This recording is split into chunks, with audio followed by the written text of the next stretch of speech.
Guys, dito kami ngayon sa fire. Ayan.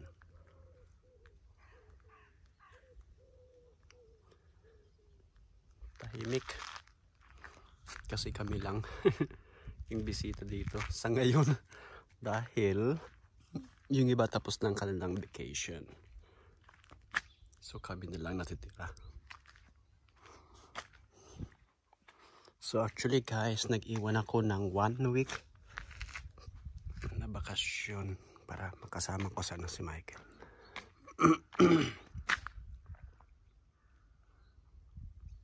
So this is an island.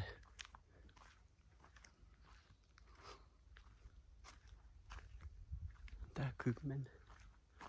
May tindahan pala sila rito. Ang gaganda ng mga bahay oh.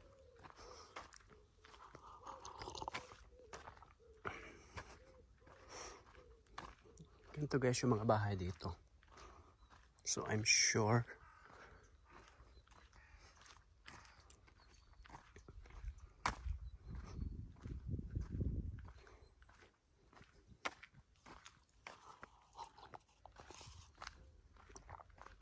yun pala equipment. Tahimik. Ewan ko lang kung ilan lang yung nakatira dito sa island na to. I'm sure kukunti lang.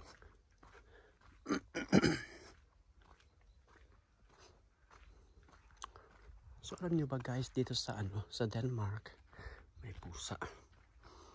Ayan. Diba? Pili ka mobile pay. Kung sa Pilipinas to guys, naku, nanakawin na. Pananda. 35 kroner. Ayan, diba? May pusa.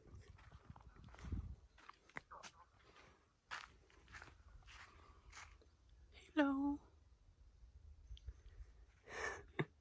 Itim na pusa.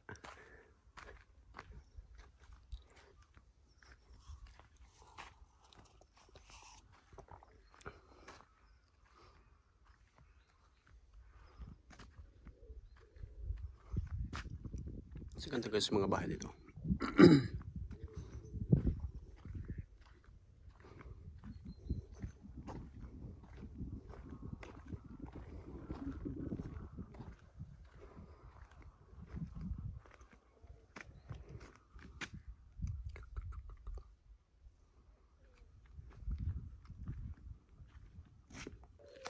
So bali nga pala guys, dito namin pinark yung yung bangka namin. So bali nagbayad kami ng 165 per night. Ayan. Ito yung nabili naming bangka this year.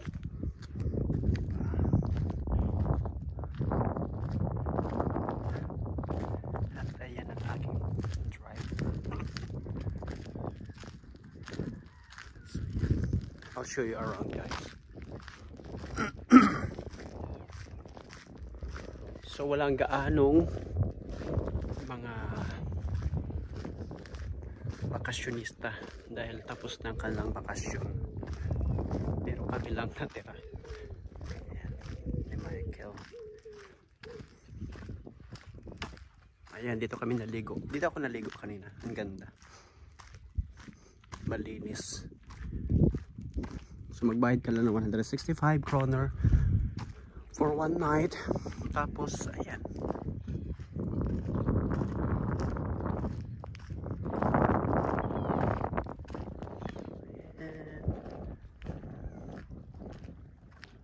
So maliit lang itong island na to.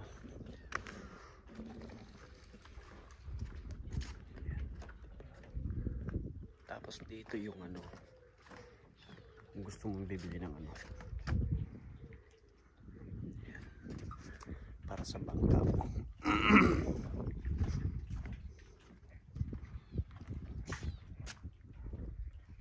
Diba?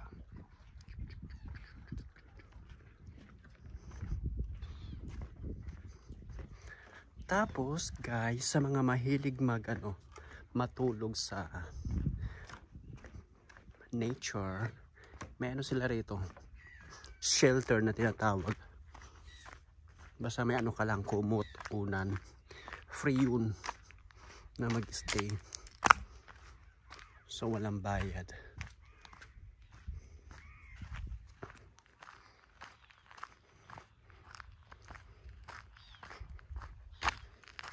Lang, ha? Ito yung tinatawag nilang shelter.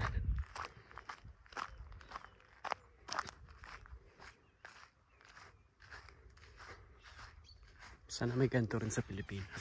Hindi ko lang alam kung may ganito sa Pilipinas. Malit lang siya na kubo-kubo. Ayan. Pero maluwang siya.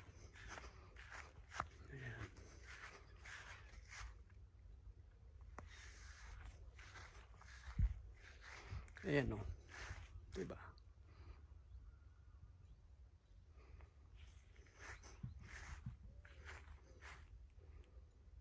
So, pwede ka matulog dito. 1 night or 2. Ang ganda, diba?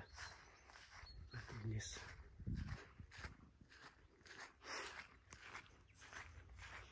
Tapos may restaurant din sila. Doon yung restaurant. Or cafe. Hindi ka tawag, diba? Pero mamaya pa sila ano yun. Magbubukas sa alas 12, sabi nito ni Michael. Dito man tayo ulit. Balik tayo. Bago kami pupunta sa ibang island.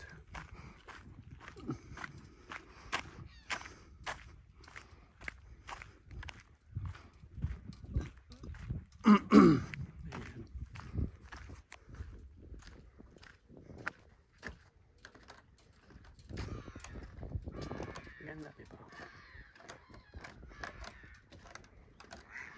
Sira.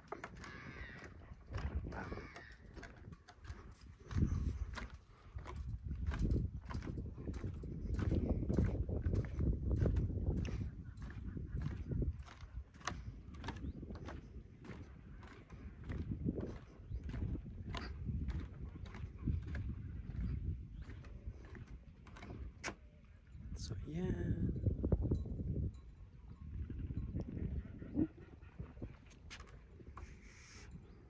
Daming ibon.